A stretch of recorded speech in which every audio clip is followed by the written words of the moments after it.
How can it be broken का क्या meaning होता है और इसका जवाब हम इंग्लिश में कैसे देते हैं, देखते हैं आज का इफेक्ट्स के लर्निंग वीडियो ट्यूटोरियल में। तो दोस्तों, how can it be broken का मीनिंग है ये कैसे टूट सकता है, ये तो बहुत मजबूत था, it was very strong. How can it be broken, ये कैसे टूट सकता है।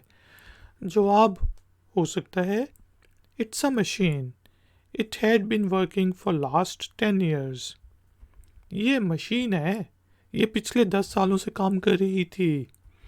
It's a machine, it had been working for last 10 years। तो how can it be broken का मीनिंग हो सकता है ये कैसे टूट सकता है। कोई मशीन है जो चलते चलते रुक गई, गाड़ी जो है उसकी बेल्ट टूट गई, तो हम कहेंगे how can it be broken, ये कैसे टूट सकता है, सकती है।